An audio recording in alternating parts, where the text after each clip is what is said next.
എല്ലാവർക്കും നമസ്കാരം. ഞാൻ അശ്വിൻ. CJP അഥവാ കോക്രോച്ച് ജനതാ പാർട്ടിയുടെ സമരം വലിയ സക്സസ് ആയിരുന്നല്ലേ? അവർ ആവശ്യപ്പെട്ടതുപോലെ തന്നെ ധർമ്മേന്ദ്ര പ്രധാൻ രാജിവെക്കേണ്ടി വരികയാണ്. അത് ഏത് ലെവലിലാണ് കാര്യങ്ങൾ പോയെന്ന് പറഞ്ഞാൽ കഴിഞ്ഞ വീഡിയോയിൽ ഞാൻ പറഞ്ഞിട്ടുണ്ടായിരുന്നു. ഈ രാജി പ്രഖ്യാപിച്ച ദിവസമുണ്ടല്ലോ, അതിന് തൊട്ട് ദിവസം മുമ്പ് വൈകിട്ട് BJPയുടെ ഉന്നത നേതാക്കൾ കൂടിയ മീറ്റിങ്ങിൽ പോലും രാജി വയ്ക്കേണ്ടതില്ല എന്നുള്ളതായിരുന്നു തീരുമാനം. പക്ഷേ പല ഫാക്ടേഴ്സ് കണക്കിലെടുത്തുകൊണ്ട് ധർമ്മേന്ദ്ര പ്രധാൻ രാജിവെക്കേണ്ടി വരികയാണ്. ഞാൻ പറഞ്ഞു രാജിവെക്കുക എന്നുള്ളൊരു കാര്യത്തെ ഞാൻ പൂർണ്ണമായിട്ട് സപ്പോർട്ട് ചെയ്യുന്നു. കാരണം അക്കൗണ്ടബിലിറ്റി ഏറ്റെടുക്കുക എന്ന് പറയുന്നൊരു സംഭവമുണ്ട്.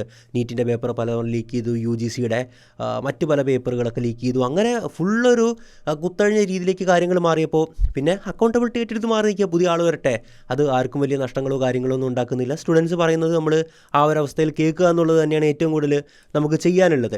പക്ഷേ അതിനുശേഷം എന്തായാലും രാജിവെച്ചു. ആ ഒരു സമരം സക്സസ് ആയി. നമ്മൾ ഒരുപാട് സംസാരിച്ചായിരുന്നു, അങ്ങോട്ടും ഇങ്ങോട്ടും പോലീസിൻ്റെ ക്രൂരമായിട്ടുള്ള ആക്രമണങ്ങളും കാര്യങ്ങളൊക്കെ ഉണ്ടായിരുന്നല്ലേ. എന്തായാലും സക്സസ് ആയല്ലോ. അതേ തുടർന്ന് അതായത് പ്രഷറൈസ് ചെയ്താൽ ഗവൺമെൻറ് നമുക്ക് വഴങ്ങും എന്നൊരു തോട്ടിനെ തുടർന്ന് രാജ്യത്ത് രണ്ട് വലിയ മൂവ്മെൻറ്റുകളാണ് ഇപ്പോൾ പൊട്ടിപ്പുറപ്പെട്ടിരിക്കുന്നത്. ഒന്ന് E20 ജനതാ പാർട്ടിയാണ്, രണ്ടാമത്തത് റിസർവേഷൻ ഹതാവു ആന്തോളനാണ്. അതിൻ്റെ മലയാളം എന്ന് പറഞ്ഞാൽ റിസർവേഷൻ മാറ്റാനുള്ള, സംവരണം നീക്കം ചെയ്യാനുള്ള പ്രസ്ഥാനം എന്നുള്ളതാണ്. അപ്പോൾ ഇതിന് രണ്ടിനും ഇപ്പോൾ ഓൺലൈനിലായിട്ട്, അതായത് നമ്മൾ CJPക്ക് ഓൺലൈനിലായിരുന്നു മൂവ്മെൻറ്റം കിട്ടിയിട്ടുണ്ടായിരുന്നത്, ആ ഒരു പുഷ് കിട്ടിയിട്ടുണ്ടായിരുന്നത്. അതുപോലെ തന്നെ വലിയൊരു പിന്തുണയാണ് ഇതിന് കിട്ടിക്കൊണ്ടിരിക്കുന്നത്. അപ്പോൾ ധർമ്മേന്ദ്ര പ്രധാൻ രാജിവെക്കണമെന്ന് പറയുന്നത് ന്യായമായിട്ടുള്ളൊരു ആവശ്യമാണ്. പക്ഷേ ഇതിൻ്റെ അകത്ത് ന്യായമായിട്ടുള്ളൊരു കാര്യമുണ്ട്, അന്യായമായിട്ടുള്ളൊരു കാര്യമുണ്ട്. നമുക്ക് ആൾ കൂടുന്നു എന്ന് വെച്ച് അതിനെ സപ്പോർട്ട് ചെയ്യണമെന്നില്ല. അതുകൊണ്ട് ഞാൻ കഴിഞ്ഞ വീഡിയോയിൽ പറഞ്ഞിട്ടുണ്ടായിരുന്നു, ന്യായമായ ഒരു ആവശ്യമായതുകൊണ്ട് ആ ഒരു ആവശ്യത്തെ തന്നെയാണ് നമ്മൾ സപ്പോർട്ട് ചെയ്യുന്നത്, ധർമ്മേന്ദ്ര പ്രധാൻ രാജിവെക്കുക എന്നുള്ളത്. പക്ഷേ റിസർവേഷൻ ടോട്ടലി അങ്ങോട്ട് മാറ്റിക്കളയുക എന്ന് പറയുന്ന സാധനത്തെ നമുക്ക് നിലവിൽ അങ്ങനെ സപ്പോർട്ട് ചെയ്യാൻ സാധിക്കില്ല. അപ്പോൾ ഇന്നത്തെ വീഡിയോയിൽ നമ്മൾ സംസാരിക്കാൻ പോകുന്നത് എന്താണ് E20 ജനതാ പാർട്ടി, എന്താണ് റിസർവേഷൻ ഹതാവോ ആന്തോളൻ, എന്താണ് ഇവരുടെ ആവശ്യങ്ങൾ, ഇതിൻ്റെ പിന്നിലുള്ള അവർ മുമ്പോട്ട് വയ്ക്കുന്ന കാരണങ്ങൾ എന്താണ്, അതോടൊപ്പം റിസർവേഷനെ പറ്റിയിട്ട്, സംവരണത്തെ പറ്റിയിട്ട് ഒരുപാട് പേർക്ക് തെറ്റിദ്ധാരണ ഉണ്ടെന്ന് എനിക്കറിയാം. ഒരു കാലത്ത് എനിക്കും തെറ്റിദ്ധാരണ ഉണ്ടായിരുന്നു. പ്രധാനമായിട്ടും ഞാൻ ഒരു 10ാം ക്ലാസ് കഴിഞ്ഞ് നമ്മൾ +1 അഡ്മിഷൻ എടുക്കൂലേ, അന്നൊക്കെ നമ്മൾ കുട്ടിയാണ്, നമുക്കിതിനെപ്പറ്റി അറിയില്ല. നമ്മളുടെ പാഠ്യപദ്ധതിയിൽ ഇതൊന്നും ഇല്ലായിരുന്നു. 10ാം ക്ലാസ് വരെ പഠിച്ചു വരുമ്പോൾ അവിടെ ആ ഒരു പുസ്തകത്തിലുള്ള കാര്യങ്ങളല്ലേ എനിക്കറിയാവുള്ളൂ. പക്ഷേ അതിലൊന്നും ഇല്ലാത്തത് കൊണ്ട് തന്നെ ഇതിനെപ്പറ്റി ഒരുപാട് തെറ്റിദ്ധാരണ ഉണ്ടായിരുന്നൊരു വ്യക്തി തന്നെയായിരുന്നു ഞാൻ. പക്ഷേ ഇപ്പോഴെനിക്കറിയാം എന്തുകൊണ്ടാണ് റിസർവേഷൻ നമ്മുടെ നാട്ടിൽ ആവശ്യമായിട്ടുള്ളത്. അത് കണ്ണുകൊണ്ട് തന്നെ എനിക്ക് ഒബ്സർവ് ചെയ്യാൻ പറ്റുന്നുണ്ട്. ഇപ്പോൾ നമുക്ക് ബുദ്ധി വെച്ച പ്രായത്തിൽ ഞാൻ കൃത്യമായിട്ട് ഉദാഹരണങ്ങളും കാര്യങ്ങളൊക്കെ പറഞ്ഞ് മനസ്സിലാക്കി തരാം. അപ്പോൾ E20 ജനതാ പാർട്ടി, റിസർവേഷൻ ഹതാവോ ആന്തോളൻ, ഇതിനെപ്പറ്റിയാണ് നമ്മൾ സംസാരിക്കേണ്ടത്. അപ്പോൾ നമ്മൾ റിസർവേഷൻ ഹതാവോ ആ മൂവ്മെൻറ്റിൻ്റെ പേജ് നോക്കുകയാണെങ്കിൽ 5.9 മില്യൺ ഫോളോവേഴ്സ്, 59 ലക്ഷം ഫോളോവേഴ്സ് ആയിട്ടുണ്ട്. മറ്റേ E20 ജനതാ പാർട്ടിയുടെ നോക്കുകയാണെങ്കിൽ ഏതാണ്ട് 5,81,000 ഫോളോവേഴ്സാണുള്ളത്. അപ്പോഴൊന്ന് ആലോചിച്ച് നോക്കി, E20യുടെ പ്രശ്നത്തെക്കാൾ ആൾക്കാർ പ്രശ്നമായിട്ട് ഇപ്പോൾ രാജ്യത്ത് കാണുന്നത് ഈ സംവരണം എന്നുള്ളൊരു സംഭവമാണ്. അപ്പോഴെന്തായാലും നമുക്ക് അതിനെപ്പറ്റിയിട്ട് കംപ്ലീറ്റ് കാര്യങ്ങൾ സംസാരിക്കാം. ഇതുപോലുള്ള വീഡിയോസൊക്കെ നിങ്ങളുടെ ഫീഡിലേക്ക് എത്തണമെങ്കിൽ ചാനൽ സബ്സ്ക്രൈബ് ചെയ്ത് ലൈക്ക് ചെയ്ത് വെക്കുമെങ്കിൽ മാത്രമേ യൂട്യൂബ് അൽഗോരിതം ഇപ്പോൾ വീഡിയോ ഒക്കെ പുഷ് ചെയ്യത്തുള്ളൂ. പണ്ടായിരുന്നു നല്ലതുപോലെ ആൾക്കാർ വ്യൂ ഡ്യൂറേഷനൊക്കെ ഉണ്ടായിരുന്നെങ്കിൽ കുറേ നേരം കണ്ടിരുന്നു കഴിഞ്ഞാൽ യൂട്യൂബ് ഓട്ടോമാറ്റിക്കലി പുഷ് ചെയ്യുമായിരുന്നു. ഇപ്പോൾ അങ്ങനെയൊന്നുമില്ല. നിങ്ങൾ ഈ വീഡിയോ ലൈക്ക് ചെയ്യാതെ ഈ വീഡിയോ നീങ്ങത്തില്ല എന്നുള്ളതാണ് ഇതിൻ്റെ ഏറ്റവും പ്രധാനപ്പെട്ട കാര്യം. അപ്പോൾ ലൈക്ക് ചെയ്ത് സബ്സ്ക്രൈബ് ചെയ്തൊക്കെ വയ്ക്കാൻ ശ്രമിക്കുക. E20 ജനതാ പാർട്ടിയെക്കുറിച്ചും റിസർവേഷൻ ഹതാവോ ആന്തോളനെക്കുറിച്ചും രണ്ട് തരം അഭിപ്രായങ്ങൾ രൂപപ്പെട്ട് വരുന്നുണ്ട്. പ്രതികൂലിക്കുന്നവരുണ്ട്, അനുകൂലിക്കുന്നവരുണ്ട്. നിങ്ങളേത് പക്ഷത്താണെങ്കിലും ഒരു കാര്യം വളരെ വ്യക്തമാണ്, ഇത്തരം വിഷയങ്ങളിൽ അഭിപ്രായം രൂപീകരിക്കുന്നതിന് മുമ്പും പ്രധാനപ്പെട്ട തീരുമാനങ്ങൾ എടുക്കുന്നതിന് മുമ്പും വികാരങ്ങളെക്കാൾ വസ്തുതകളും ശരിയായിട്ടുള്ള അറിവിനെയുമാണ് നമ്മൾ ആശ്രയിക്കേണ്ടത്. ഇത് സാമൂഹികമോ രാഷ്ട്രീയമോ ആയ വിഷയങ്ങളിൽ മാത്രമല്ല, നമ്മളുടെ സാമ്പത്തിക തീരുമാനങ്ങളിലും ഒരേപോലെ ബാധകമാണ്. ഓഹരി വിപണിയിൽ നിക്ഷേപിക്കുമ്പോൾ പലരും വാർത്തകളോ സോഷ്യൽ മീഡിയയിലെ ചർച്ചകളോ കണ്ടാണ് തീരുമാനിക്കുന്നത്. എന്നാൽ അതിനേക്കാളും നല്ലത് ശരിയായ വിവരങ്ങൾ മനസ്സിലാക്കി വിശ്വസനീയമായിട്ടുള്ളൊരു പ്ലാറ്റ്ഫോം ഉപയോഗിച്ച് നിക്ഷേപിക്കുന്നതാണ്. അതിനായി നിങ്ങൾക്ക് ശൂന്യ എന്ന പ്ലാറ്റ്ഫോം പരിശോധിക്കാം.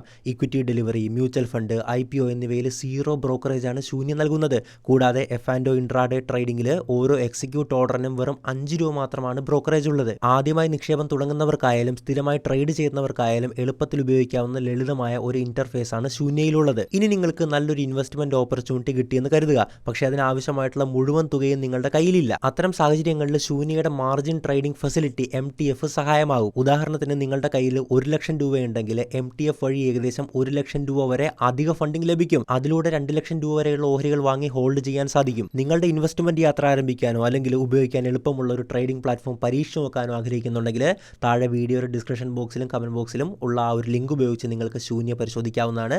അപ്പോൾ തീർച്ചയായിട്ടും ചെക്ക് ചെയ്ത് നോക്കുക. ആദ്യം നമുക്ക് E20 പെട്രോളിനെ കുറിച്ചും E20 ജനതാ പാർട്ടിയെയും കുറിച്ച് സംസാരിക്കാം. പക്ഷേ ആദ്യമേ ഒരു കാര്യം പറഞ്ഞോട്ടെ, നമ്മൾ എക്സ്പ്ലെയിൻ ചെയ്യുന്നുണ്ട്. E20 ഉപയോഗിക്കുന്ന പഴയ വാഹനങ്ങൾ, പ്രത്യേകിച്ച് 2 വീലേഴ്സ് ഉണ്ടല്ലോ, നല്ല പണി കിട്ടുന്നുണ്ട് കേട്ടോ. ഞാൻ നേരിട്ട് ഇന്ന് പോയി കണ്ടു, അപ്പോഴാണ് മനസ്സിലായത്. കാരണം E20 ഇപ്പോൾ വരുന്നേ ഉള്ളൂ പതുക്കെ, പക്ഷേ അത് കുറേ നാൾ കഴിയുമ്പോഴേ നമുക്ക് അതിൻ്റെ എഫക്റ്റൊക്കെ കാര്യമായിട്ട് അറിയാൻ പറ്റത്തുള്ളൂ. അതിപ്പോൾ അറിഞ്ഞ് തുടങ്ങുന്നുണ്ട് എന്നുള്ളത് സത്യമാണ്. അപ്പോൾ അതിനെപ്പറ്റി പറയുന്നുണ്ട്. എന്തായാലും E20 എന്ന് പറഞ്ഞാൽ നിങ്ങൾക്ക് പലർക്കും അറിയാമായിരിക്കും എന്താണ് സംഭവം എന്നുള്ളത്. നമ്മളിപ്പോൾ പെട്രോൾ പമ്പിൽ പോയിട്ട് സാധാ പെട്രോൾ അടിക്കുമല്ലോ, അതിൻ്റെ അകത്ത് 80% മാത്രമാണ് പ്യുവർ പെട്രോൾ ഉള്ളത്, അഥവാ ക്രൂഡ് ഓയിലിൽ നിന്ന് ഉൽപ്പാദിപ്പിക്കുന്ന പെട്രോൾ ഉള്ളത്. ബാക്കി 20% എന്നുള്ളത് എഥനോളാണ്, അഥവാ ഈഥൈൽ ആൽക്കഹോളാണ്. ഈഥൈൽ ആൽക്കഹോൾ തന്നെയാണ് കുടിക്കാനായിട്ട് കള്ളുണ്ടാക്കുമല്ലോ, അതിന് വേണ്ടിയിട്ട് എടുക്കുന്നത്. എന്തായാലും ഈ 20% ഈഥൈൽ ഉണ്ടാക്കുന്നത് പ്രധാനമായിട്ടും കരിമ്പ്, ഷുഗർ കെയിൻ, അതോടൊപ്പം തന്നെ ഈ നുറുങ്ങരി, ചോളം തുടങ്ങിയ അങ്ങനെയുള്ള ജൈവ വസ്തുക്കളിൽ നിന്നാണ്. പ്രധാനമായിട്ടും നമ്മുടെ രാജ്യത്ത് ഇപ്പോൾ കരിമ്പിൽ നിന്നും ചോളത്തിൽ നിന്നുമാണ് ഉണ്ടാക്കുന്നത്. വലിയ ഫാക്ടറികളിലാണ് ഇത് ഉൽപ്പാദിപ്പിക്കുന്നത്. ഇപ്പോൾ ഒരു വിവാദം ഉണ്ടായത് ഈ നിതിൻ ഗഡ്കരിയുടെ മകൻ്റെ കമ്പനി, അത് ഈ ഒരു ജൈവ വസ്തുക്കൾ കരിമ്പിൽ നിന്നും ചോളത്തിൽ നിന്നൊക്കെ ഈ ഒരു എഥനോൾ നിർമ്മിക്കുന്ന കമ്പനിയാണ്. പുള്ളിക്ക് ലാഭം ഉണ്ടാക്കാൻ വേണ്ടി അങ്ങനെ ചെയ്താണ് ഇങ്ങനെ ചെയ്താന്നൊക്കെ പറഞ്ഞ് വലിയ പ്രശ്നങ്ങളുണ്ട്. പ്രധാനമായിട്ടും E20 മൂവ്മെൻറ്റ്, ജനതാ പാർട്ടിയുടെയൊക്കെ ഒരു മുഖമുദ്ര എന്നുള്ളത് ഈ നിതിൻ ഗഡ്കരിയാണ്. അദ്ദേഹം റോഡിൻ്റെ മന്ത്രിയാണ്, പെട്രോളിയം മന്ത്രി പോലും അല്ലേ. എന്നിട്ടും എന്തുകൊണ്ട് നിതിൻ ഗഡ്കരി അവർ ഉയർത്തിക്കാട്ടുന്നു എന്ന് പറഞ്ഞാൽ, നിതിൻ ഗഡ്കരിക്ക് ഇതുമായിട്ട് ബന്ധമുണ്ട്, പുള്ളിയാണ് എല്ലാം സൈനൊക്കെ ഇട്ട് കൊടുത്തത്.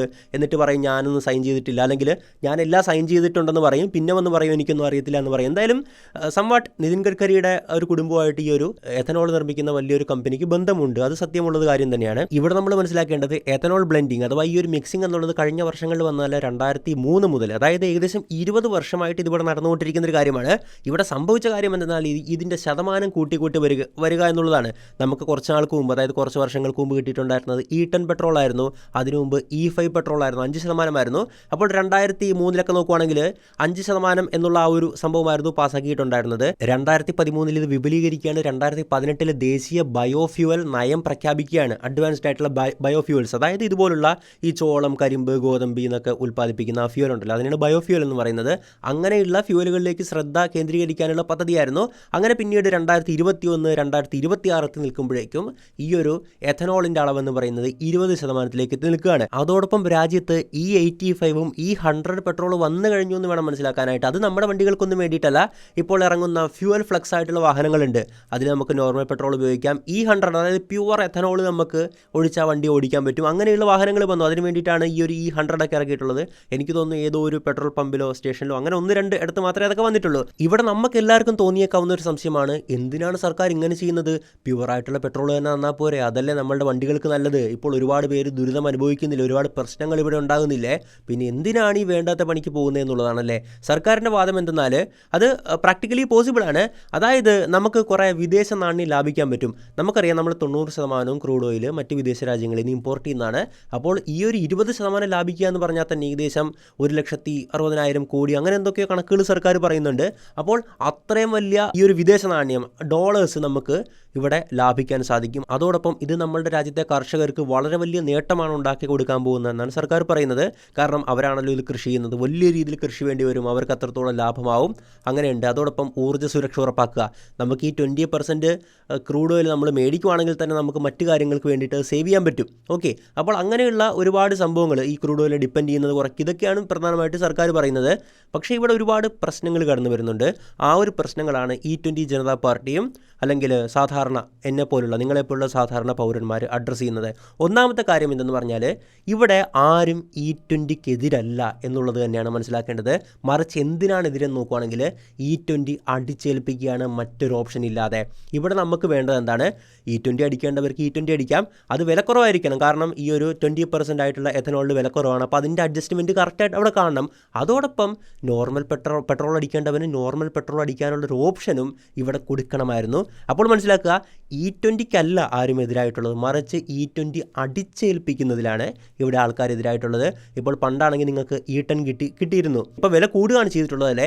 ഇപ്പോൾ ലഭിക്കുന്നത് E20 ആണ്, പക്ഷേ അതിന് വില കൂടി, നമുക്ക് E10 അടിക്കാനുള്ള മാർഗ്ഗമില്ല. അതോടൊപ്പം മറ്റ് പ്രശ്നങ്ങൾ ഉണ്ടാകുകയാണ്. ഇവിടെ എന്താണ് പ്രശ്നം ഉണ്ടാകുന്നതെന്ന് പറഞ്ഞാൽ, ഒരു കാര്യം ഓർക്കുക, ഈ ഒഴിക്കുന്ന ഇതിൻ്റെ കൂടെ മിക്സ് ചെയ്യുന്ന എഥനോൾ എന്ന് പറഞ്ഞാൽ അത് ഫ്യൂവൽ അല്ല എന്ന തരത്തിൽ നിങ്ങൾ കാണരുത്. ഓക്കെ, ഞാൻ പറഞ്ഞല്ലോ E100 അതായത് പ്യുവർ 100% എഥനോൾ ഒഴിച്ച് ഓടാൻ പറ്റുന്ന വണ്ടികൾ വരെയുണ്ട്. ഈ ഒരു 20% എഥനോളും ഫ്യൂവലാണ് നമ്മളുടെ വണ്ടികൾക്ക് അത് കത്തിച്ച് അതിൽ നിന്ന് എനർജി എടുത്ത് ഓടാൻ പറ്റും. പക്ഷേ ആ ഒരു എനർജി, ആ ഒരു കലോറിഫിക് വാല്യൂ എന്നുള്ളത് കുറവാണ്.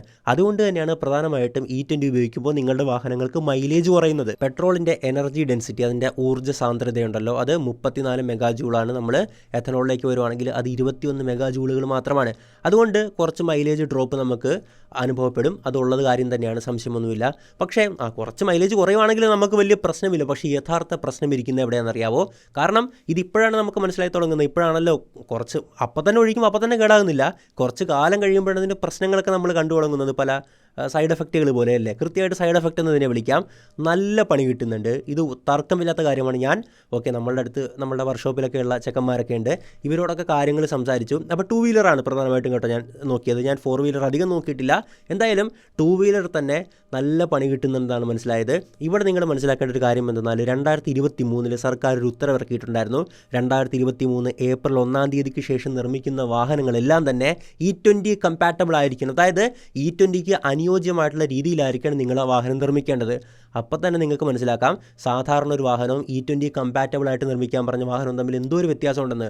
അല്ല, പഴയ വാഹനത്തിൽ ഇത് പറ്റുവാണെങ്കിൽ അങ്ങനത്തെ ഒരു ഉത്തരവിൻ്റെ ആവശ്യം പോലും ഇല്ലല്ലോ. അപ്പോൾ പ്രധാനമായിട്ടും ഈ 2 വീലറുകളിൽ വരുന്ന പ്രശ്നം ഞാൻ കണ്ടതെന്ന് പറഞ്ഞാൽ കാർബറേറ്ററൊക്കെ ഉണ്ടല്ലോ ദ്രവിച്ചു പോവുകയാണ്. ഞാൻ കണ്ടു, ഒരുത്തൻ ഇങ്ങനെ, നമ്മുടെ ചെക്കനാണ്, അവൻ ആ കാർബറേറ്ററിൽ നിന്ന് ഇങ്ങനെ വെള്ളപ്പൊടി, അത് അലുമിനിയത്തിൻ്റെ ആ പൊടിയാണ്, അതിങ്ങനെ ദ്രവിച്ച് ഇങ്ങനെ കൊറോസീവായിട്ട് പോവുകയാണ്.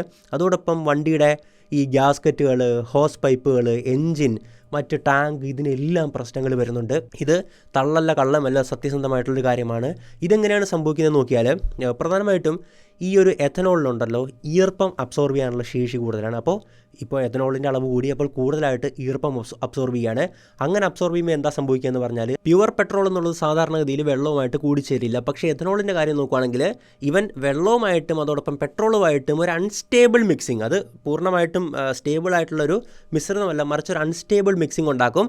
അത് ഭയങ്കര മോളിക്യൂൾസ് അങ്ങോട്ടും ഇങ്ങോട്ടും ഒരു യുദ്ധം പോലെ ആയിരിക്കും. അതിൻ്റെ അവസാനം സംഭവിക്കുന്ന കാര്യം എന്നാൽ അപ്പോൾ അന്തരീക്ഷത്തിൽ നിന്ന് ഈർപ്പം വലിച്ചെടുക്കുകയാണ്. അപ്പോൾ ഈ വലിച്ചെടുത്ത ഈർപ്പം വെള്ളമായിട്ട് ഏറ്റവും അടിയിൽ പോയി കെട്ടും. അതിൻ്റെ മുകളിൽ എഥനോൾ, അതിൻ്റെ മുകളിൽ പെട്രോൾ, ഇങ്ങനെയായിരിക്കും കിടക്കാൻ പോകുന്നത്. അപ്പോൾ ഇത് ഏറ്റവും കൂടുതൽ ബാധിക്കുന്ന ആരെയാണ് നിങ്ങൾക്ക് ഊഹിക്കാവുന്നേ ഉള്ളൂ. നിങ്ങൾക്കൊരു 2 വീലറുണ്ട്, അത് 2023 മുമ്പുള്ളതായിരിക്കണം പഴയ 2 വീലർ. മിക്കവരുടെയും കയ്യിൽ പഴയ വണ്ടികളാണ് ഇരിക്കുന്നത്. ഇപ്പോൾ 2 വീലറൊന്നും അധികം എടുക്കുന്ന പോലും ഞാൻ കാണുന്നില്ല. കൂടുതൽ പേരും കാറിലേക്കൊക്കെ ഓപ്റ്റ് ചെയ്യാണ്. എന്തായാലും എൻ്റെ ബൈക്ക് എന്ന് പറഞ്ഞാൽ 2019 എടുത്ത ബൈക്കാണ് ഞാനിപ്പോൾ ഉപയോഗിക്കുന്നത്. അപ്പോൾ കുറച്ച് നാൾ നമ്മൾ എടുക്കാതെ വയ്ക്കുമ്പോഴാണ് നല്ല പണി കിട്ടുന്നത്. കാരണം താഴത്തു നിന്നാണ് എഞ്ചിനിലേക്ക് പോകുന്നത്. താഴത്തെ ലെയർ എന്താണ്? വെള്ളമാണ്. അതുകൊണ്ട് തന്നെ E20 അടിച്ച പഴയ ബൈക്കുകളിലോ കാറുകളിലോ ഒക്കെ നിങ്ങൾ നോക്കിയാൽ മതി, കുറച്ചാൾ ഉപയോഗിക്കാതെ വയ്ക്കുകയാണ്. സ്റ്റാർട്ടിങ് ട്രബിൾ പ്രധാനപ്പെട്ട കാരണം എന്താണ്? ആദ്യം വെള്ളമാണ് അതിൻ്റെ അകത്തേക്ക് കയറിപ്പോകുന്നത്, അതിനുശേഷം പതുക്കെയാണ് ഈ സാധനമൊക്കെ കയറുന്നത്. അതും മിക്സാകാതെ ഇങ്ങനെ പല ലെയറുകളായിട്ട് കിടക്കുകയാണ്. ആദ്യം എഥനോളാണ് പോകുന്നത്, പിന്നീടാണ് പെട്രോൾ മുകളിൽ കിടക്കുന്നത്. ഇങ്ങനെ എന്തായാലും എടുക്കാതെ വയ്ക്കുന്ന വണ്ടികളിൽ നല്ല പ്രശ്നങ്ങൾ വരുന്നുണ്ട്. ഇനി എടുക്കുന്ന വണ്ടിയാണെങ്കിൽ തന്നെ ഈർപ്പം വലിക്കുന്നത് കൊണ്ട് കാർബറേറ്ററിലും അതിൻ്റെ ഹോസ് പൈപ്പുകൾ, ഗ്യാസ്കറ്റുകൾ, മറ്റ് എൻജിനിലുള്ള പ്രശ്നങ്ങൾ ഇതെല്ലാം ഉണ്ടാകുന്നുണ്ട്. ഇത് കാരണമുണ്ട് കേട്ടോ. ഞാൻ കൂടുതൽ ശ്രദ്ധിച്ചത് ബൈക്കിനാണ്. പെട്ടെന്ന് നമുക്ക് ഒബ്സർവ് ചെയ്യാൻ പറ്റും. അവരഴിച്ചെനിക്ക് കാണിച്ചു തന്നു. പക്ഷേ കാറാണെങ്കിൽ കൂടുതൽ ഷോറൂം സർവീസ്, നമുക്കതിലേക്ക് വലിയ ആക്സസ് ഇല്ല. എന്തായാലും ഓൺലൈൻ എക്സ്പീരിയൻസുകളിൽ നിന്നും മറ്റുള്ളവരുടെ കാര്യങ്ങളൊക്കെ മനസ്സിലാക്കിയപ്പോൾ പഴയ കാറിന് നല്ല പ്രശ്നങ്ങൾ വരുന്നുണ്ട്. സിമ്പിളായിട്ട് മനസ്സിലാക്കുവാണെങ്കിൽ ചിന്തിച്ചാൽ മതി. ഗവൺമെൻറ് തന്നെ പറയുന്നു 2023 ശേഷം E20 കമ്പാറ്റബിളായിട്ട് വാഹനങ്ങൾ ഇറക്കുകയാണ്. അപ്പോൾ അതിന് മുമ്പുള്ള വാഹനങ്ങൾ E20ക്ക് പറ്റിയതല്ല എന്നുള്ളത് മനസ്സിലാക്കുക. അതിന് നല്ല തകരാറ് ഈ സാധനം ഉണ്ടാക്കുന്നുണ്ട്. ഇതുകൊണ്ട് എന്താണ് പ്രശ്നം എന്ന് പറഞ്ഞാൽ മറ്റൊന്നുമല്ല. നിങ്ങളിപ്പോൾ വല്ലയിടത്തേക്കും 2 വീലറെ പോകാൻ പ്ലാൻ ചെയ്തിരിക്കുമായിരിക്കും. നിങ്ങൾക്ക് റെയിൽവേ സ്റ്റേഷനിൽ പോയിട്ട് അവിടുന്ന് ട്രെയിൻ കയറി പോകാനുണ്ട്. വേറെ മാർഗ്ഗമൊന്നുമില്ല പോകാനായിട്ട്. വണ്ടി സ്റ്റാർട്ടാകുന്നില്ല. അങ്ങനെ മറ്റൊരു വിഷയം കൊണ്ട് വരുന്നതാണെങ്കിൽ മനസ്സിലാക്കുക. ഇത് നമ്മളുടേതല്ലാത്ത കുറ്റം കൊണ്ടോ അല്ലെങ്കിൽ സർക്കാരിൻ്റെ കുറ്റം കൊണ്ട് വരുന്നൊരവസ്ഥ നിങ്ങൾ ആലോചിച്ച് നോക്കി. അതാണിപ്പോൾ പ്രധാനമായിട്ടും സംഭവിച്ചുകൊണ്ടിരിക്കുന്നത്. പിന്നെ മെയിൻ്റനൻസിന് വേണ്ടിയിട്ട് വർക്ക്ഷോപ്പ് ഇങ്ങനെ കയറി ഇറങ്ങി നടക്കുക എന്ന് പറഞ്ഞാൽ നിസാരമല്ല. പ്രത്യേകിച്ച് നമ്മൾ 2 വീലർ ആണെങ്കിൽ നമ്മൾ എങ്ങനെ എനിക്ക് ഏറ്റവും ജീവിതത്തിൽ ബുദ്ധിമുട്ടുള്ള കാര്യമാണ് വണ്ടി കേടായി എവിടെയെങ്കിലും വെച്ച് ഇതെങ്ങനെ വർക്ക്ഷോപ്പിൽ എത്തിക്കുമെന്നുള്ളതാണ്. ഇപ്പോൾ കാറാണെങ്കിലും മറ്റേ റോഡ് സൈഡ് അസിസ്റ്റൻസ് ഒക്കെ വിളിച്ച് നമ്മൾ കൊണ്ടുപോകും. ബൈക്കിന് അങ്ങനെ പ്രത്യേകിച്ചൊന്നും നമ്മൾ എടുത്തു വയ്ക്കാറില്ല. പിന്നെ തള്ളിയും പിടിച്ചൊക്കെ ഒരു വിധത്തിൽ അവിടം വരെ കൊണ്ടുപോകേണ്ട ഒരു അവസ്ഥ, അത് ഭീകരമാണ്. പിന്നെ നമ്മൾ വീട്ടിലോട്ട് എങ്ങനെയെങ്കിലും ഓട്ടോ വിളിച്ച് പോകണം, പിന്നെ ഓട്ടോയ്ക്ക് തിരിച്ചു വരണം. ഇങ്ങനെ ഒരുപാട് ചടങ്ങുകളുണ്ട് ഈ 2 വീലർ റിപ്പയറിങ്ങിന്. നമ്മളുടെ സമയവും ഊർജ്ജവും മറ്റവസരങ്ങളും എല്ലാം ഇതുവഴി നഷ്ടപ്പെടുകയാണ്. പൈസ നഷ്ടപ്പെടുകയാണ്, മൈലേജ് കുറയുകയാണ്. എല്ലാ തരത്തിലും നമുക്ക് നഷ്ടങ്ങൾ മാത്രമേ പഴയ 2 വീലറും കാറുകളും, ഞാൻ പറയുന്നത് 2023 മുമ്പുള്ള വണ്ടികൾ, അതുള്ളവർക്ക് ഇതുണ്ടാക്കുന്നുള്ളൂ. അതുകൊണ്ട് തന്നെയാണ് E20 ജനതാ പാർട്ടി പോലുള്ള മൂവ്മെൻറ്റുകൾ ആവശ്യപ്പെടുന്നത്. നിങ്ങൾ E20 കൊടുത്തോ, പ്രശ്നമില്ല, ഞങ്ങൾ ആരും E20ക്കെതിരല്ല. രാജ്യത്തിന് വിദേശ നാണ്യം സ്വരൂപിക്കാൻ പറ്റും, കർഷകർക്ക് അവർക്ക് ബെനിഫിറ്റ് ആയിക്കോട്ടെ. പക്ഷേ നമ്മൾക്കിവിടെ ഓപ്ഷനല്ലേ വേണ്ടത്. T20 അടിക്കാൻ ഭാഗമുള്ള 2023 ശേഷമുള്ള ആൾക്കാർ അടിച്ചോട്ടെ, ഒരു പ്രശ്നവുമില്ല. പക്ഷേ മറ്റുള്ളവർക്ക്, അത് വേണ്ടാത്തവർക്ക് മറ്റ് നോർമൽ പെട്രോൾ അടിക്കാനുള്ള ഓപ്ഷൻ തരണ്ടേ? ഇതാണ് നിങ്ങൾ മനസ്സിലാക്കേണ്ടത്. ഓപ്ഷനാണ് ചോദിക്കുന്നത്, അടിച്ചേൽപ്പിക്കലല്ല. T20ക്കും എതിരല്ല, അടിച്ചേൽപ്പിക്കാൻ പറ്റില്ല, നമുക്ക് രണ്ടും ചൂസ് ചെയ്ത് അടിക്കാനുള്ളൊരു ഓപ്ഷനാണ് ഇവർ ചോദിക്കുന്നത്. അപ്പോൾ എന്തായാലും അത് മനസ്സിലായെന്ന് വിചാരിക്കുന്നു. ഇനി നമ്മൾ സംസാരിക്കേണ്ടത് റിസർവേഷൻ ഹതാവോ ആന്തോളനെ പറ്റിയിട്ടാണ്. അവരുടെ പേജിന് ഇതിനോടകം തന്നെ 5 മില്യൺ ഫോളോവേഴ്സ്, 59 ലക്ഷം ഫോളോവേഴ്സ് ഉണ്ട്. വലിയൊരു മൊമെൻറ്റം ഇവിടെ ലഭിച്ചുകൊണ്ടിരിക്കുകയാണ്. പക്ഷേ നമ്മൾ മനസ്സിലാക്കേണ്ടത്, ഇപ്പോൾ CJP ഉന്നയിച്ച രാജി പോലെയോ അല്ലെങ്കിൽ T20 ജനതാ പാർട്ടിയുടെ ആവശ്യം പോലെയോ അതത്ര നല്ലതായിട്ട് എനിക്ക് തോന്നുന്നില്ല. കാരണം രണ്ടഭിപ്രായങ്ങളുണ്ട് കേട്ടോ. അതിനെ സപ്പോർട്ട് ചെയ്യുന്നവരാണല്ലോ ഫോളോ ചെയ്യുന്നത്. അതോടൊപ്പം തന്നെ എതിർക്കുന്നവരുണ്ട്. ഇവിടെ റിസർവേഷൻ എന്താണെന്ന് മനസ്സിലാക്കാത്തവരുണ്ട്. നമ്മൾ നോക്കുകയാണെങ്കിൽ നമുക്കെല്ലാവർക്കും അറിയാം, നമ്മുടെ നാട്ടിൽ റിസർവേഷൻ അഥവാ സംവരണം എന്ന് പറയുന്നുണ്ട്. സോഷ്യൽ ജസ്റ്റിസ്, അതായത് സാമൂഹ്യ നീതിയിൽ പിന്നോക്കം നിൽക്കുന്നവർ, അത് സാമൂഹ്യപരമായിട്ടാണെങ്കിലും വിദ്യാഭ്യാസപരമായിട്ടാണെങ്കിലും ഒക്കെ പിന്നോക്കം നിൽക്കുന്ന ജനങ്ങളെ കൈപിടിച്ചു ഉയർത്താൻ വേണ്ടിയിട്ടുള്ള ഒരു കോൺസ്റ്റിറ്റ്യൂഷനിൽ, ഇന്ത്യൻ ഭരണഘടനയെ തന്നെ പറഞ്ഞിട്ടുള്ളൊരു സംഭവമാണ് ഈ സംവരണം എന്നുള്ളത്. എന്നാണോ ഈ സാമൂഹ്യ നീതി തുല്യമായി മാറുന്നത്, അന്നിത് നിർത്താമെന്നുള്ളതാണ് അതിൻ്റെ ഒരു രീതി എന്നുള്ളത്. പക്ഷേ നമ്മൾ നോക്കുവാണെങ്കിൽ അതൊട്ടും തന്നെ അങ്ങനെ ആയിട്ടില്ല എന്നുള്ളതാണ് സത്യം. ഞാൻ വളരെ വ്യക്തമായിട്ട് പറയാം. ഈവൻ നമ്മുടെ കേരളമൊക്കെ ബെറ്ററാണ്, എന്നാൽ പോലും കേരളത്തിൽ പ്രശ്നങ്ങളുണ്ട്. പക്ഷേ നിങ്ങൾ മറ്റ് നോർത്ത് ഇന്ത്യയിലേക്കൊക്കെ നോക്കുകയാണെങ്കിൽ അവിടെ ഈ ദളിത് ആക്രമണം അല്ലെങ്കിൽ ജാതിയുടെ പേരിൽ ആൾക്കൂട്ട മർദ്ദനം, തല്ലിക്കൊല്ലുന്ന വീഡിയോസോ ഇതൊക്കെ ലൈവായിട്ട് നമ്മൾ വരുന്നതാണ്. എന്തായാലും ഈ റിസർവേഷൻ ഹതാവോ മൂവ്മെൻറ്റിൻ്റെ ആവശ്യം എന്തെന്നാൽ, ഇപ്പോൾ നിലനിൽക്കുന്ന ഈ ഒരു ഗവൺമെൻറ് മേഖലയിലുള്ള റിസർവേഷൻസ് ഉണ്ടല്ലോ, അത് സംസ്ഥാന ഗവൺമെൻറ്റിന് ഡിഫറൻറ്റ്, ഓരോ സംസ്ഥാനത്തിന് ഡിഫറൻറ്റ് പെർസെൻ്റ് ആയിരിക്കും. സെൻട്രൽ ഗവൺമെൻറ്റിൻ്റെ ഒരു കണക്കൊരു ഉദാഹരണം ഞാൻ പറയാം. സെൻട്രൽ ഗവൺമെൻറ് ലെവലാണ് കേട്ടോ. SCക്ക് 15%, STക്ക് 7.5%, OBCക്ക് 27%, EWS എക്കണോമിക്കലി വീക്കർ സെഷൻ 10%. അപ്പോൾ ഇങ്ങനെയാണ് പോകുന്നത്. സ്റ്റേറ്റ് ഗവൺമെൻറ്റിന് മാറ്റം വരും, ഓർക്കുക. അപ്പോൾ ഇതൊക്കെ മാറ്റണം. മെറിറ്റിൻ്റെ അടിസ്ഥാനത്തിൽ മാത്രം, അതായത് നമ്മളിപ്പോൾ എക്സാം എഴുതുകയാണ്, എക്സാമിന് മാർക്കിൻ്റെ അടിസ്ഥാനത്തിൽ മാത്രം അഡ്മിഷൻ കൊടുക്കണം. ഇപ്പോൾ നമുക്കറിയാം റിസർവേഷനുണ്ട്. ആ റിസർവേഷൻ ഉള്ളതുകൊണ്ട് തന്നെ അവിടെ മാറ്റങ്ങളുണ്ടാകും. പക്ഷേ ഇവരാവശ്യപ്പെടുന്നത് അതെല്ലാം മാറ്റണം. പഠിച്ച് പരീക്ഷ എഴുതാൻ കഴിവുള്ളവൻ മാത്രം ജയിക്കട്ടെ എന്നുള്ള വാദമാണ് ഇവർ ഉന്നയിക്കുന്നത് അല്ലേ. പക്ഷേ ആ വാദത്തിൻ്റെ പിന്നിൽ ഒരുപാട് പ്രശ്നങ്ങളുണ്ട്. ഒരു കാര്യം പറയുവാണെങ്കിൽ, ഈവൻ 10ാം ക്ലാസ് കഴിയുമ്പോഴൊക്കെ ഞാൻ ചിന്തിച്ചിരുന്നിങ്ങനെ, കാരണം നമുക്കിതിനെപ്പറ്റി അറിയില്ല, നമ്മൾ കൊച്ചുകുട്ടിയാണ്. അപ്പോൾ ഞാൻ ചിന്തിക്കുന്നത്, അവനും ഞാനും പഠിച്ചത് ഒരുപോലെ, അവന് മാർക്ക് കുറവാണ്, എന്നിട്ട് എന്തുകൊണ്ടാണ് എനിക്ക് കിട്ടാത്ത അവന് കിട്ടുന്നത്, ഇങ്ങനെ ചിന്തിച്ചൊരു കാലഘട്ടമുണ്ട്. കാരണം നമുക്കറിയില്ല. ഞാൻ ആ ഒരു ടെക്സ്റ്റ് ബുക്കിൽ 10ാം ക്ലാസ് വരെ പഠിച്ച സ്കൂളിലുള്ള ടെക്സ്റ്റ് ബുക്കിലുള്ള കാര്യങ്ങൾ മാത്രമേ എനിക്ക് അറിയത്തുള്ളായിരുന്നു. പക്ഷേ ഇന്നുണ്ടല്ലോ, തീർച്ചയായിട്ടും ഞാൻ റിസർവേഷനെ സപ്പോർട്ട് ചെയ്യുന്നൊരു വ്യക്തിയാണ്. കാരണം ഇന്ന് നമുക്ക് അത് മനസ്സിലാക്കാനുള്ള ശേഷിയുണ്ട്. മനുഷ്യൻ്റെ ജീവിതം നമുക്കറിയാം, എന്തുകൊണ്ടാണ് അങ്ങനെ കൊടുത്തത് എന്നൊക്കെ എല്ലാത്തിൻ്റെയും കാരണം എനിക്കിപ്പോൾ മനസ്സിലാകുന്നുണ്ട്. അപ്പോൾ ഇവിടെ ഒന്നാമത് വേണ്ടത് തന്നെ നമ്മളുടെ പാഠ്യപദ്ധതികളിൽ റിസർവേഷനെ പറ്റിയിട്ടുള്ള കാര്യങ്ങൾ വ്യക്തമായിട്ട് ഉൾപ്പെടുത്തുക എന്നുള്ളത് തന്നെയാണ്. ഒരു ചാപ്റ്റർ തന്നെ അതിന് വേണ്ടിയിട്ട് ഒരു ഭാഗം തന്നെ ഡെഡിക്കേറ്റ് ചെയ്യുക. കാരണം പ്രധാനമായിട്ടും പല കുട്ടികളും ആദ്യമായിട്ട് ഇതിനെപ്പറ്റി ചിന്തിച്ചു തുടങ്ങുന്നത്, ഇപ്പോൾ വേണ്ടാന്നൊക്കെ പറയുന്നവരുണ്ടല്ലോ, അവരൊക്കെ ആദ്യമായിട്ടൊരു പക്ഷേ ചിന്തിച്ചു തുടങ്ങുന്നത് 10ാം ക്ലാസ് കഴിയുമ്പോഴാണ്. നമ്മൾ മറ്റേ ഗവൺമെൻറ് സ്കൂളിലേക്ക് അലോട്ട്മെൻറ്റ് കൊടുക്കുമല്ലോ ഏകജാലകം വഴി. അപ്പോഴാണ് ഞാനും പേഴ്സണലി ഇങ്ങനത്തെ ഒരു സാധനം ഉണ്ട് എന്ന് പോലും നമ്മൾ അറിയുന്നത്. അതിനു മുമ്പ് ഇത് എന്താണെന്ന് പോലും അറിയത്തില്ലായിരുന്നു. എന്തായാലും അപ്പോൾ നമ്മൾ ചിന്തിക്കുന്നത് എന്താ, മെറിറ്റിൻ്റെ അടിസ്ഥാനത്തിൽ മാത്രം കൊടുത്താൽ പോരെ എന്ന്. അതൊരിക്കലും ഒരു സോഷ്യൽ ഇക്വിറ്റി, ഒരു സാമൂഹ്യ നീതിയുടെ സോഷ്യൽ ജസ്റ്റിസിൻ്റെ ഭാഗമാകത്തില്ല. നമ്മൾ മനസ്സിലാക്കേണ്ടതുണ്ടല്ലോ. ഞാൻ എൻ്റെ പേഴ്സണലായിട്ടുള്ള കാര്യം പറയാം. ഞാൻ ചെറുപ്പം മുതലേ കാണുന്ന ഒരുപാട് മനുഷ്യരുടെ ജീവിതമുണ്ട്. അവർ ഗ്രൂപ്പായിട്ട് താമസിക്കുന്നു. അതിനെ പണ്ട് കോളനികൾ എന്നാണ് വെച്ചിരുന്നത്, ഇപ്പോൾ നഗർ എന്നാണ് ഒഫീഷ്യലി വിളിക്കുക. ഞാൻ നഗർ എന്ന് തന്നെയുള്ള വാക്കായിരിക്കും ഉപയോഗിക്കുന്നത്. ഞാനൊരു കൊച്ചിലേ മുതൽ, ഞാൻ ഒരു 6 വയസ്സ് മുതലുള്ള ഓർമ്മ എനിക്കുണ്ട്. അവർക്ക് സംവരണവും കാര്യങ്ങളൊക്കെ ഉണ്ട്. ഇത്രയും സംവരണങ്ങൾ കൊടുത്തിട്ട് പോലും അവർക്ക് ജീവിതത്തിൽ കാര്യമായിട്ടുള്ള മാറ്റങ്ങൾ വന്നിട്ടില്ല. നമ്മൾ പറയുന്നത് എന്താണ്, പഠിക്കുന്നവൻ വരട്ടെ എന്നുള്ളതല്ലേ. പക്ഷേ ഇതിന് തലമുറകളുടെ ചരിത്രം പറയേണ്ടി വരും. നമുക്കറിയാം, ഇപ്പോൾ നിങ്ങളൊരു ജനറൽ കാറ്റഗറിയിൽ നിങ്ങൾക്ക് ഒരു 50 സെൻറ്റ് സ്ഥലമുണ്ടെന്ന് വയ്ക്കുക. അപ്പോൾ നിങ്ങൾ 2 സഹോദരന്മാരാണ്. നിങ്ങളുടെ ചേട്ടന് 9 കൊടുത്തു, നിങ്ങൾക്ക് 9 കിട്ടി. അപ്പോൾ നിങ്ങളുടെ അച്ഛന് 100 സെൻറ്റ് ഉണ്ട്. അപ്പോൾ അച്ഛനെന്നുള്ളത്, നിങ്ങളുടെ അപ്പൂപ്പൻ 5 മക്കളുണ്ടാവും. അപ്പോൾ അച്ഛന് 100 കിട്ടണമെങ്കിൽ മൊത്തം അവിടെ 500 സെൻറ്റ് സ്ഥലം കാണും. അപ്പോൾ അതിന് മുകളിലേക്ക് ഇങ്ങനെ വലിയൊരു ബ്രാഞ്ചായിട്ടാണ് വരുന്നത്. അപ്പോൾ നമുക്ക് കേരളത്തിൻ്റെ ചരിത്രം പരിശോധിച്ചാൽ വളരെ വ്യക്തമായിട്ട് മനസ്സിലാക്കും. ഇന്ന് സോക്കോൾഡ് ജനറൽ കാറ്റഗറിയിൽ വരുന്ന കാസ്റ്റിൻ്റെ കയ്യിലായിരുന്നു ഭൂരിഭാഗവും സ്ഥലവും പണവും അധികാരവും ഒക്കെ ഉണ്ടായിരുന്നത്. അതായത് പലരും പറയുന്ന കാര്യം എന്തെന്നാൽ, ഞാനും 10ാം ക്ലാസ് കഴിഞ്ഞപ്പോൾ ചിന്തിച്ച ആ ഒരു മണ്ടൻ ചിന്താഗതി എന്തെന്നാൽ, ഇപ്പോൾ കേരളത്തിൽ ഈ ജാതീയതയോ ജാതി വ്യവസ്ഥയോ പണ്ടത്തെ പോലെ തൊട്ടുകൂടായ്മയോ തീണ്ടലോ ഒന്നും ഇല്ലല്ലോ, പിന്നെ എന്തിനാണ് ഇതൊക്കെ കൊടുക്കുന്നതെന്നുള്ളതാണല്ലേ. പക്ഷേ പ്രശ്നമെന്ന് പറഞ്ഞാൽ അതല്ല. ഒന്നാമത്തെ കാര്യം പറഞ്ഞോട്ടെ, ജാതീയത കംപ്ലീറ്റ് ആയിട്ട് മാറിയിട്ടൊന്നുമില്ല കേരളത്തിലാണെങ്കിലും. അത് നിഴലുകളിൽ, ഷാഡോസിൽ ഇപ്പോഴും ഉണ്ട്. പക്ഷേ ഓക്കെ, ഒരു 90% മാറി നിങ്ങൾ വിചാരിക്കുക. എന്നാൽ പ്രശ്നം എവിടെയാണെന്ന് വെച്ചാൽ പണ്ട് ഇത് കാരണം അനുഭവിച്ച മനുഷ്യരുണ്ടല്ലോ, കിടക്കാൻ പോലും ഒരു ഇതില്ലാത്തവരായിരുന്നു. നിങ്ങൾക്കറിയാം, നിങ്ങൾ കേട്ടിട്ടുണ്ട് പണ്ടുണ്ടായിരുന്ന ഈ അടിമ വ്യവസ്ഥ, അല്ലെങ്കിൽ ഈ മണ്ണിൽ കുഴി കുത്തിയിട്ട് കഞ്ഞി കൊടുക്കുന്ന, അങ്ങനെ കീഴാളൻ എന്നൊക്കെ പറഞ്ഞ് നിൽക്കുന്ന അങ്ങനെയുള്ള ജനങ്ങളുണ്ടായിരുന്നു നമ്മുടെ നാട്ടിൽ. അപ്പോൾ അവരുടെ തലമുറകളെന്ന് പറയുമ്പോൾ അവർക്ക് നിലവിൽ പഠിക്കാനുള്ള സാഹചര്യങ്ങളില്ല, അവർക്ക് ട്യൂഷൻ പോകാനുള്ള സാമ്പത്തികം കാണില്ല, നല്ല ഒരു ആക്സസ്, പല കാര്യങ്ങളിലേക്കും ആക്സസ് ഇല്ല. ഇങ്ങനെയുള്ള ഒരുപാട് പ്രശ്നങ്ങൾ ഈ കുടുംബങ്ങൾ നേരിടുന്നുണ്ട്. ഞാൻ കണ്ണുകൊണ്ട് കാണുന്നതാണ്, മനസ്സിലാക്കുന്നതാണ്, അവരുടെ കൂടെ ജീവിക്കുന്ന ഒരു വ്യക്തിയാണ്. അതുകൊണ്ട് നമുക്കറിയാം, നമ്മൾ എത്രയൊക്കെ സംവരണം പ്രൊവൈഡ് ചെയ്തിട്ട് പോലും അവർക്ക് മുന്നോട്ട് വരാൻ പറ്റുന്നില്ല. കാരണം അവർ നിങ്ങൾ സ്റ്റഡി, പഠിത്തം എന്ന് പറയുന്നൊരു കാര്യം എടുക്കുക. ഇപ്പോൾ ഒരു കോച്ചിങ്, അല്ലെങ്കിൽ നീറ്റ് എക്സാം എഴുതാൻ പോവാണ്. ഇവിടേക്കാണല്ലോ ഇപ്പോൾ സമരത്തിൻ്റെ കാരണം ഉയർന്നു കേട്ടത്. അവർക്കത് പോയിട്ട് മര്യാദയ്ക്കൊരു +2 പഠിച്ച് പാസ്സാകാനുള്ള സാഹചര്യം ആ കുടുംബത്തിൽ നിലനിൽക്കുന്നില്ല. അവർക്ക് 10ാം ക്ലാസ് കഴിയുമ്പോഴേ പണിക്ക് പോകേണ്ടി വരികയാണ് കുടുംബം നോക്കാനായിട്ട്. കാരണം അവരുടെ മുമ്പുണ്ടായ തലമുറ, ആ ഒരു ഇപ്പോഴുള്ള ഒരു ഓൾഡ് ജനറേഷൻ ഉണ്ടല്ലോ, അവർക്ക് കാര്യമായിട്ട് വരുമാനങ്ങളില്ല. അവരാണൊരു ആദ്യമായിട്ട് വീട് വച്ചെങ്കിലും താമസിക്കുന്നത്. അതിനു മുമ്പുള്ള ആൾക്കാരൊക്കെ ഈ തീരെ കമ്പും കഷ്ണം വെച്ചുണ്ടാക്കുന്ന കുടിലുകളിലായിരുന്നു അവർ ജീവിച്ചിട്ടുണ്ടായിരുന്നത്. അതിനുശേഷമാണ് സർക്കാർ പദ്ധതിയിലൂടെ അവരെല്ലാം ഒരു നഗറിൽ താമസിപ്പിച്ചത്.